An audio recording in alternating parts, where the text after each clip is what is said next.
Salut les kids, c'est le cinéma des potes, on vient de voir Avatar 2 au cinéma. Rien n'est meilleur que de voir des films au cinéma d'ailleurs. Et on vous en parle juste après ça. Dad, I know you think I'm crazy. But I feel her.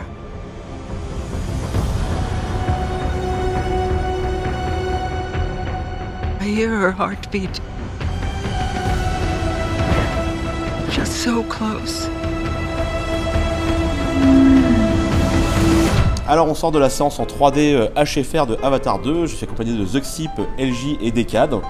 Merci de faire l'émission sur Avatar 2. Alors, merci voilà. de nous avoir invités. Mais je vous en prie. On va se lancer. Tout d'abord, je vais vous demander votre impression générale sur le film. Un film extrêmement attendu. Hein, je rappelle que ça fait 13 ans qu'on l'attend. Avatar 1, 2009. Budget pharaonique. James Cameron, réalisateur pharaonique. Qu'est-ce que vous avez pensé globalement en sortant de la salle? Réaction à chaud.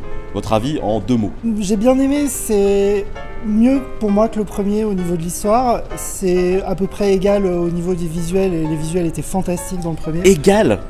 À peu près égal, ouais. Attends, il y a 13 ans et des milliards de thunes et tu me dis justement, égal? Mais justement, c'est ça qui est génial. Je me permets, c'est beaucoup trop long comme impression. Ouais. Alors, vas-y, termine ton impression. Justement, c'est ça qui est génial, c'est que le premier était déjà en avance sur son temps, quoi. Et aujourd'hui, on peut presque pas faire mieux que le premier. Ok, ça marche. Moi, il sera pas dans mes coups de cœur de cette année 2022, je suis désolée. J'ai plutôt bien aimé aussi, mais bon, je pense que voilà, une fois au cinéma, et bah, comme pour le premier, je le regarderai pas une deuxième fois. Ah, tu l'as vu qu'une fois Avatar 1? Oui, j'ai vu qu'une fois au cinéma. Bon bah, elle est virée. Toi, Decad? Moi j'ai vu plein de fois Avatar 1 et j'aime pas trop. Et bah celui-là, j'aime encore moins. Non, globalement, j'ai trouvé ça plutôt pas mal, mais assez décevant vis-à-vis de l'énorme potentiel qu'a le film. J'ai adoré. Ouais, j'ai adoré. Figurez-vous que j'ai adoré. Et non, les effets spéciaux sont vachement mieux faits. Je vais le démontrer par A plus B comme Pythagore. On va rentrer dans le vif. L'une des choses qui fait le plus parler d'Avatar, c'est sa technique. Ses effets spéciaux sur les visuels, sa 3D. On sait que James Cameron et moi sommes des fervents défenseurs de la 3D. Qu'est-ce que vous avez pensé des effets spéciaux, du production design? On retourne sur Pandora, on retourne sur cette planète bleue. Les visuels, ok, pas ok. Marquant, il faut aller se déplacer pour voir cette nouveauté. Pour moi, c'est nickel, il n'y a vraiment pas grand chose à redire, surtout au niveau du design. J'accroche vraiment au design, pas seulement du monde naturel, mais aussi du monde industriel, tout ce qui est machines, des humains. Les humains. Ouais, le design de leurs machines est assez frappant, assez unique, et toujours intéressant. C'est vraiment essentiel d'aller le voir en 3D. Pour moi, c'est partie intégrante du film. Il me semble que le premier Avatar était le premier film filmé en 3D avec des caméras. C'est pas le premier, mais il y en a eu depuis très longtemps, mais c'est vraiment lui qui a relancé la 3D moderne et qui a démocratisé ça. Mais voilà, ça fait vraiment partie de l'ADN de la série. Et si tu vas le voir sans la 3D, quelque part tu vas voir une œuvre incomplète qui n'est pas ce qui a été imaginé à la base. Je suis pas d'accord, je trouve que la 3D n'apporte rien. Même ça assombrit l'image, c'est plus clair quand c'est pas en 3D. Ah, c'est la 3D ou c'est les lunettes qui assombrissent? Mais néanmoins, on a besoin des lunettes pour voir la 3D. Voilà, et à chaque fois, enfin, ça faisait de toute façon 15 ans que j'avais pas remis de lunettes 3D. Et, mais c'est pour ça. Non, je suis pas fan de la 3D et c'est pareil pour ce film-là. Pour toi, la 3D est accessoire? Oui, pour moi, la 3D est accessoire. Alors, avant de passer le micro à Decad, moi je ne suis pas du tout d'accord. James Cameron, c'est l'un d'eux, ou peut-être même le seul réalisateur qui pense vraiment ses films en 3D. Comme le vient de dire Zuxip, je trouve que vraiment il a pensé son film pour des plans 3D. Alors c'est vrai que parfois c'est un peu accessoire, je dis pas. Mais vraiment tu sens qu'il a pensé ses plans pour. Donc ça fait partie intégrante de l'œuvre pour moi, je suis complètement d'accord. Decad, toi? Oui, alors je vais stopper ça, je vais stopper ce scandale tout de suite. non, mais globalement, oui, je suis assez d'accord sur le fait que la 3D fait partie effectivement de l'ADN pour l'instant d'Avatar, parce que c'est un gros argument et c'est un truc qui est vraiment mis en place techniquement, voilà. Et que sa mise en scène est pensée pour la 3D, je suis d'accord. Néanmoins, ça reste quand même au final du gadget. Quand on a une forme géométrique qui est coupée là et qui ressort, ça n'a aucun sens. Quand on a les sous-titres par devant, ça n'a aucun sens. Il y a plein de trucs qui font que ça n'a aucun sens. Voilà, la 3D. Arrêtez la 3D, arrêtez. Non. Pour de bon, ou alors faites un vrai truc en vue subjective tout le long, je sais pas. Voilà, je trouve quand même qu'on est devant un film, pour moi, fake. Fake. Tout le temps. Permanence. C'est-à-dire que je regarde les personnages, ils sont fake. Les contacts sont fake, les mouvements sont fake, les couleurs sont fake, tout est fake. Alors oui, on va me dire, oui, le duvet, les gouttes d'eau, quand ça se reflète, c'est magnifique, ils ont réussi, nanana. Je m'en fous. c'est beau 2 secondes, ah la goutte d'eau, trop bien, mais c'est fake. Ça reste une image fake. sous-marines. Donc je ne peux pas rentrer dedans fake. En français, ça veut dire faux. Je trouve qu'il y a plein de bonnes choses en termes de concept, c'est hyper original, mais moi, c'est un film qui me fait légèrement dégueuler en fait sur les bords, voilà, en étant assez poli. Alors, c'est toi qui es fake d'abord. Bien sûr, c'est comme dire je vais voir Nemo, c'est fake, tu vois, de Pixar. En fait, non mais. C'est de l'animation. Oui, mais en fait, en vrai, c'est un autre type de film ça. Le mec, je recherche pas à faire Blade Runner ou je sais pas quoi, c'est Avatar direct et dit c'est un truc un peu semi-animation en fait. C'est presque du jeu vidéo quand tu regardes, on te fait voir de la 3D en HFR avec de l'image de synthèse. Moi je le prends pas comme un film avec des acteurs, ce film là c'est un autre objet. Donc si t'acceptes ça, pour moi, si t'acceptes ça, c'est hyper fort. On se rend pas compte mais il y a un progrès technique de ouf. Déjà les peaux, tout ce qui est texture etc, c'est impressionnant. C'est vraiment PlayStation 2, PlayStation 4 quoi, la différence. Ah bah gros progrès, du coup on est toujours pas au niveau d'un film, c'est pas mal. Mais non mais c'était une passe, c'était pour... Ah, t'es de mauvaise foi. Voilà, il a une mauvaise foi. Tour technique, le film est en HFR, hein, c'est haute fréquence, je sais plus ce que ça veut dire exactement. Bon, Decad va nous expliquer la technique. Donc le HFR c'est le High Frame Rate. C'est juste le concept d'avoir plus d'images par seconde. D'habitude au cinéma, depuis très longtemps, on a du 24 images par seconde. Voilà. Et là ils ont décidé de passer aux 48 images par seconde, voire 60 images par seconde. Ça peut monter jusqu'à 120. Voilà, voire jusqu'à 120 pour avoir plus d'informations par seconde, pour plus remplir comme ça tes yeux d'images. Non, ouais, j'exagère. Ah, c'est une question de fluidité aussi. Hein. Voilà, mais ça a été fait sur quelques films avant, on n'est pas là pour en parler, mais voilà, c'était assez rare pour l'instant. Et en fait, Avatar 2, vraiment, en plus de la... Enfin, Avatar 1 faisait le gros pari de la 3D, de vraiment développer vachement la 3D. Et là, Avatar 2, j'ai l'impression qu'on veut développer la 3D et le HFR. Toujours plus. Voilà, et sachant en plus un dernier truc, c'est que là c'est du HFR variable, c'est-à-dire qu'il y a des plans qui sont en 24 images secondes, donc comme d'habitude, et des plans qui sont en 48, machin, ça change en fait d'un plan à l'autre. Donc si vous voyez le film et si vous voyez que d'un plan à l'autre ça change le mouvement, bah c'est normal, voilà. Qu'est-ce qu'on en pense du HFR à vous? J'ai absolument pas remarqué. Bah non, c'est intéressant. Je ne l'ai pas vu, ça sert à rien. Moi perso, je l'ai vu énormément, j'ai vu la différence de framerate selon les scènes. Je suis pas méga fan. Je trouve que c'est pour le coup un peu artificiel, c'est vrai. Ça me choque pas trop, c'est juste qu'il y a vraiment les changements de framerate. Des fois, du coup, ça donnait des images que je trouvais un peu saccadées par rapport à l'ultra fluidité d'autres scènes. Du coup, c'était un peu relou parce qu'on arrivait en plein milieu d'une scène d'action, t'as un dialogue. Le dialogue, t'as l'impression qu'il est saccadé par rapport à la scène que tu viens de voir juste avant. C'est distrayant, du coup, non? Ouais, du coup, c'est un peu distrayant. Alors que la 3D est magnifique. Qu'est-ce que ça apporte au film? Pour moi, rien. L'argument, c'est plus immersif. Bah non, je suis pas d'accord. C'est le seul truc que, comme Decad, je ressens comme fake, certains mouvements dans des scènes d'action où tu as des objets qui se déplacent à l'écran, beaucoup d'objets qui se déplacent à l'écran de façon très rapide, ça devient assez artificiel au visu. Ça, je suis d'accord avec Decad sur ce point-là. Oui, c'est soi-disant être censé être plus immersif, etc., être plus réel, plus fluide. Je le vois, je l'entends, j'essaie de l'appréhender. Je suis pas forcément, j'ai jamais été client de HFR, pour moi ça a toujours été dégueulasse. Là, j'essaie de m'y habituer. Honnêtement, j'essaie de lui laisser sa chance. Pour l'instant, c'est pas le cas. Pour l'instant, ça marche vraiment pas sur moi. Déjà, de base, pour moi, l'immersion, elle est plus dans le scénario, l'univers. Merci. Plus que ça, plus que l'image. À aucun moment, tu vois. Genre, si le Balrog avait été filmé en 120. Non, mais t'as quand même un lien visuel parce que si tu te mets un film tout dégueulasse en noir et blanc, 4 tiers avec des images toutes brouillées en 240p, tu vas être quand même moins immergé dedans. Ouais, tu prends un exemple caricatural. Pas du tout. À peine. Ouais, mais enfin voilà quoi. Pour moi, c'est pas là que se trouve l'immersion de toute façon. James Cameron, quand même, c'est pas n'importe qui. Hein. On rappelle les Terminator, Aliens, Titanic, True Lies, Avatar 1 bien sûr. Je suis énormément fan de la réal de James Cameron, c'est un de mes réals préférés. Ça, y a pas de surprise. C'est vrai que j'adore. Et même là, la grammaire qu'il a, la grammaire de ses plans, c'est quand même ultra fluide, ultra brillant, etc., ultra bon. Donc j'ai vraiment beaucoup aimé comme toujours, mais c'est pas mon film préféré. J'ai quand même un bémol à mettre sur la réalisation, c'est que ça reste un film d'aventure et d'action.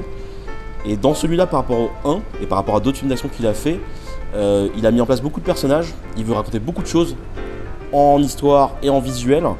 Et la fluidité des scènes d'action qu'il avait dans sa réalisation dans des films auparavant, je trouve qu'il l'a un peu perdu sur certaines scènes où j'étais un peu genre waouh, attends, là t'as parlé très longtemps de ces personnages-là, on a perdu ce qui se passe avec ceux-là, puis après on les retrouve de nouveau, ils se bastonnent, et puis ça passe de plein de persos très vite.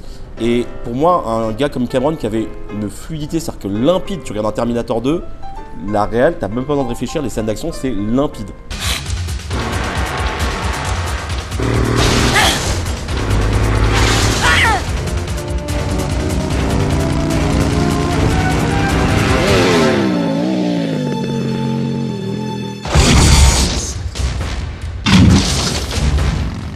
aucune hésitation de flou sur ce que tu vois. Et là, j'étais un peu moins embarqué, mais ça reste à un niveau largement au-dessus en pinaille. Moi en fait j'ai trouvé très classique, ça m'a pas vraiment marqué. J'ai eu l'impression que c'était une réal classique d'un film d'action, d'un film d'aventure avec toutes ces scènes, mais j'ai pas trouvé qu'il y avait d'originalité dans sa manière de filmer. C'est vrai? Ouais. Non mais attends, un film d'aventure classique c'est Jumanji 2 quoi. Il y a d'autres films qui m'ont vraiment plus marqué cette année en termes de réalisation. Ah mais ça d'accord. Mais enfin ouais, moi j'aime bien quand il y a un peu d'originalité dans la réalisation, et là c'est très classique en fait, il a pas fait des trucs de ouf. C'est un styliste mais il n'est pas forcément dans un côté poseur ou dans des méga plans pour t'impressionner, il est plus dans une certaine efficacité. Ouais, voilà, donc en fait c'est vrai que quand tu vois un film comme ça finalement c'est clair, c'est filmé... C'est pas John Woo volte-face. Voilà, mais c'est vrai que quand on va vraiment dans le détail des choses, c'est juste qu'il est très fort pour les découpages, etc. Donc c'est quand même cool, c'est pas rien. Néanmoins, moi depuis Avatar 1, encore une fois, il a cette approche de la mise en scène qui est systématiquement une espèce de petite shaky cam un peu frénétique comme ça où on suit les acteurs, c'est du mouvement sans arrêt. Sur 3 heures de voir des gens gesticuler comme ça et la caméra qui recule, qui avance, qui machin, qui avec le HFR, avec la fakeness des images, avec les couleurs, non bref. Non mais globalement moi je trouve ça fatigant et j'aimerais bien que de temps en temps il se rappelle de comment il filmait un peu avant où il était un peu plus posé. Voilà. Le point le plus positif pour moi c'est j'ai trouvé particulièrement dans ce film, on était dans les scènes d'action, on était très souvent au cœur de l'action, quand on était vraiment derrière l'épaule du personnage. Sous l'eau. Ouais, quand on regarde les films d'action qui cartonnent le plus en ce moment, c'est les Marvel, je pense. C'est très distant. C'est toujours très distant. Quand on a deux personnages qui s'affrontent, c'est un plan large, tarmac de l'aéroport, des trucs comme ça. C'est pas toujours vrai. Là, quand on voit, c'est pas toujours vrai. C'est une tendance générale. Oui. C'est là dans ce film, j'ai vraiment ressenti plus souvent qu'on était au cœur de l'action. Quand on voit un sous-marin qui va sous l'eau, on est dans le cockpit. Ah, j'ai adoré ce plan, je veux très bien le plan que tu parles. Il y a plein de plans comme ça, mais il y en a plein des plans comme ça. Parce qu'il est pensé en 3D. Quand un pilote d'hélicoptère se prend une flèche, on est dans le cockpit. Je suis pas d'accord que ça se pose pas. Il y a des scènes où ça se pose. Il y a des scènes d'action, il y a des scènes où ça se pose. En mouvement, quoi. C'est ça que je veux dire. C'est du mouvement perpétuel, un petit peu fatigant. J'ai pas remarqué. L'histoire. Avatar 2, franchement, à la fin d'Avatar 1, les gens espéraient pas forcément un 2 puisqu'il se suffisait à lui-même. Là, on se retrouve des années après. Alors je préviens, on va faire des petits spoils sur ce point scénario et personnage. Pas des gros spoils, on va pas vous raconter la fin bien sûr, mais on va vous parler un petit peu des pitchs et des idées de l'intrigue de départ, donc forcément il y a des petits spoils. Des trucs qui se passent au début du film, vraiment au début du film. Voilà. Donc on est quelques années après, Jake Sully, le héros, vit parmi les Na'vi, la population de Pandora. Il a 4 enfants je crois, c'est ça. En gros. 3 enfants et une adoptée. Voilà. Et donc ça se passe des années après, et alors... Attention, petit spoil, il y a le retour du colonel. Vous savez, ce colonel un peu nazi qui voulait absolument tuer les Na'vi dans le premier. Et ce truc génial il revient dans la peau de lui-même d'un avatar, sachant qu'il les déteste. Voilà, donc c'est un point de départ comme assez dingue du film. Il y a plein de possibilités qui sont mises en place, il y a plein de choses qui sont mises en place. Il y a un univers qui est vachement étendu, il y a vraiment des nouveaux enjeux. Voilà. Moi je trouve ça plutôt bien. Par contre, je trouve que c'est la façon dont c'est raconté, je trouve ça pas toujours extrêmement fluide. Paradoxalement, quand le film rentre vraiment dans l'action, vers le milieu-fin, je lâche le film. Vraiment, je suis plus dedans. Je trouve il s'éparpille un peu dans trop de pistes, dans trop d'histoires. Il y a des choses qui sont hyper importantes d'un coup qu'il n'était pas trop au début. Et je trouve que c'est dans la façon de raconter l'histoire, je trouve que c'est pas idéal. C'est une amélioration par rapport au premier film. Moi, le premier film, l'histoire m'avait jamais vraiment emballé. C'était pas ce qui m'emballait dans ce film-là. C'est une histoire. Attends, je rebondis sur ce que tu viens de dire. Ouais. D'ailleurs, c'était ce qu'on reprochait beaucoup au premier, c'est qu'on disait que son histoire était très archétypale, simpliste et qui ressemblait à des films. Donc moi j'attendais beaucoup le 2 pour ça, ça va forcément être une autre histoire, donc cool. Voilà. On disait que c'était une histoire qui avait déjà été dite mieux par d'autres gens plus talentueux sur ce point-là. Ça, je suis d'accord. Alors que là, c'est quand même plus original. C'est plus original, c'est plus développé, ça a le temps de se développer, c'est 3h20 encore une fois. Dans l'ensemble, c'est quand même assez bien ficelé. Les personnages sont bien développés et c'était plutôt un défi parce qu'il y en a pas mal. Mieux que dans le 1, je trouve d'ailleurs. Mieux que dans le 1, ouais, clairement. C'est un peu comme pour la réalisation, en fait, il n'y a pas beaucoup d'originalité. C'est les méchants, les gentils, et ils se battent entre eux. Voilà. C'est pas si simple. Alors après, c'est vrai qu'il y a il y a une grosse histoire et puis il y a quelques petites histoires par-ci par-là qui peuvent être un petit peu plus intéressantes entre les différents personnages parce que justement, comme il y a plein de personnages, il y a des histoires entre les différents personnages qui peuvent être intéressantes. J'aimerais bien... Mais je sais pas si ça peut exister, un film d'action où il n'y a pas de bagarre. Mais j'aimerais bien ça existe, en vrai. ce film de voiture, mais sans course-poursuite. Oui, ça reste un film d'action-aventure, donc t'as un tarif minimum qui est toujours dedans. Voilà, alors, je suis d'accord que c'est un peu convenu certains trucs. Les gens viennent aussi voir ça. Mais voilà, c'est-à-dire qu'il y a un moment, c'est vraiment. Je faisais une blague juste avant, mais tu vas avoir une comédie, t'espères te marier, avoir des gags, tu vois. Et oui, il y a des gags que tu les as un peu déjà vus, mais s'ils sont bien faits, tu adhères quand même, tu vois. Peut-être des retournements de situation qu'il n'y a pas. Moi j'aime un film. Il y en a un peu. Moi, Mon top 1 de cette année, il y a plein de retournements de situation. C'est pas juste un bis repetita, même s'il y a quelques ficelles qu'on retrouve, hein, clairement, qui sont un peu toujours les mêmes bad guys, etc. Mais il y a vraiment pour moi un enrichissement de l'univers. On découvre d'autres zones de la planète, d'autres types de personnages. Je suis désolé, mais il faut en parler. Quand même, les scènes aquatiques, ok, c'est très bleu, mais pour moi, c'est vraiment j'ai voyagé. J'ai voyagé. Là où je rejoins des cadres, c'est vrai que sur 3h20 en termes de rythme, il y a des moments où tu dis ouais, vraiment cette scène-là, mais elle est trop longue. J'ai décroché de l'intrigue des autres personnages parce que tu m'as mis trop longtemps avec des mecs qui font glouglou dans l'eau, quoi. Mais c'est magnifique, donc du coup, j'avais quand même la bave aux lèvres. Mais voilà, mais c'est vrai qu'en termes d'efficacité, il y avait un truc un peu là-dessus. Voilà. Mais ouais, c'est ça la bave aux lèvres. C'est comme une qualité d'écriture, que ce soit les nouveaux, hein, les enfants, les nouvelles tribus. Il y a quand même un côté très très bien fait là-dessus. Moi quand même le scénario, grande force du film. Le problème que ça pose pour moi dans l'histoire, c'est qu'à partir du début du second acte, on n'est plus concentré que sur ces scènes-là, que sur les îles. Et on oublie complètement ce qui se passe dans la forêt. On oublie en fait complètement un déséquilibre, ce qui se passe dans le premier film. Tout l'univers du premier film est mis de côté. Et ça fait une rupture tellement nette que ça se ressent pas comme la suite d'une histoire. Là-dessus, moi je trouve que c'est une énorme incohérence du film parce que d'un seul coup les personnages quittent l'environnement du premier film. Il est presque à l'abandon, donc ça se trouve hors champ, il est dévasté, on s'en bat les couilles. Je suis absolument d'accord. Ok. Ils arrêtent pas de montrer des trucs hyper cucu avec des couleurs de merde et ça cut sur un personnage qui fait waouh et machin. Et moi je me dis waouh, c'est le millième plan que je vois comme ça, c'est chiant. Et en fait, ce qui produit ça, pour moi clairement, c'est que ça a beaucoup trop d'importance dans le film. Non mais tout ce qu'on te montre, les bestioles, les tuk-tuk et les machins long. Là, servent dans l'intrigue. Non mais mec. regarde ton film, Cameron, à un moment c'est trop long cette partie. La baleine, elle sert dans le film. Va plus vite, c'est long. Bah oui. Non, mais la baleine, c'est pas ce qui est le plus beau. Oui, mais j'ai pas besoin de cette. On a trois Alors qu'est-ce qui est le plus beau, LJ? Qu'est-ce qui est le plus beau dans le Mais film? c'est toutes ces petites espèces qui sont dans la mer, effectivement, qui sont plein mais de c'est une question couleurs. de goût. Et c'est effectivement, on a vraiment l'impression de vous dire ah, regardez, c'est magnifique, mais ça sert pas à l'histoire. Ok, les commandants Cousteau Junior. Ça sert, mais c'est juste qu'on n'a pas besoin systématiquement de repartir dans ce passage de avec la même musique à chaque fois et les personnages qui font attention, il faut bien tenir l'animal. Wow, je dompte l'animal pour la 5e fois de merde. J'en ai marre de ces scènes à la con. Je vous donne juste quelques mots sur les persos. Ouais. Et on passe à la conclusion. Moi, je trouve que c'est l'un des points forts du film. Je vais être positive. Ah bah quand même. Voilà. Moi aussi. Alors c'est vrai que je reconnais pas trop le couple du 1. En fait, c'est les personnages les moins intéressants. Et en fait, c'est leur famille vraiment qui est vraiment la plus intéressante. Leurs 2 filles et leurs 2 garçons qui ont tous une personnalité qui sont mignons, on s'attache très très vite à eux et vraiment et c'est vrai que l'histoire suit beaucoup plus ces personnages-là que le couple qu'on voit beaucoup moins en fait. On le voit beaucoup moins et en plus on voit moins leur histoire d'amour finalement. Maintenant c'est des vieux et voilà, maintenant on s'intéresse plus aux jeunes enfants et voilà, on suit les enfants, on suit leurs histoires à eux. Peut-être une petite histoire d'amour, enfin bon c'est... Mais voilà, je me suis vraiment attachée. Oui. Les persos c'est très cool, je pense qu'il y a beaucoup de choses qui sont mises en place, des dynamiques, voilà, on sait à peu près qui a sa place. Bon, on les confond un petit peu visuellement parfois, les 2 fils. C'est raciste. Non, pour de vrai. Non, c'est vrai. Je suis de niveau... Franchement, des fois c'est chaud.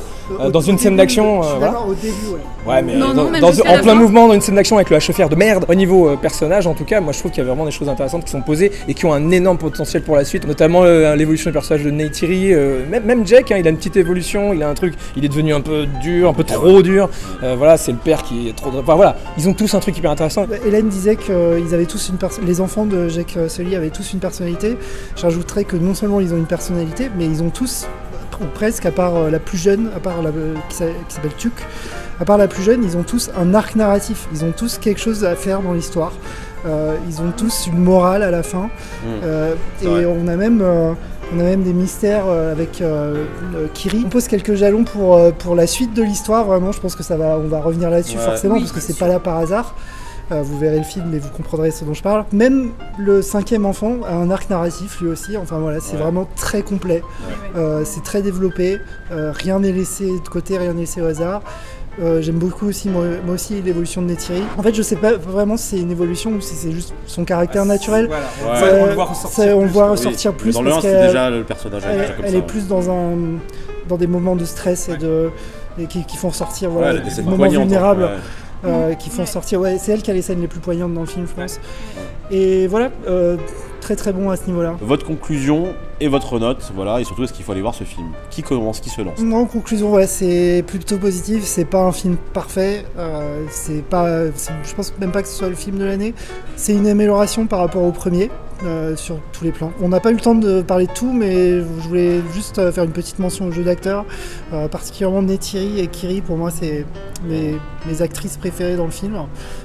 C'est leur moment de personnage qui m'ont le plus touché. Et donc voilà, je vais lui mettre une petite note de 7,5. J'allais dire 7. 7,5 sur 10. Globalement, j'ai quand même bien aimé le film, même si je suis toujours un peu lassée que ça soit toujours un peu les mêmes films. Mais voilà, donc globalement, voilà, il est pas mal. Et puis le fait de l'avoir fait dans le monde de l'eau, c'est bien. Alors j'ai l'impression que Cameron s'est amusé à mélanger Avatar et Titanic. Vous comprendrez pourquoi. Ah bah il y a beaucoup d'autoréférences. C'est amusant, ça m'a fait penser à Titanic.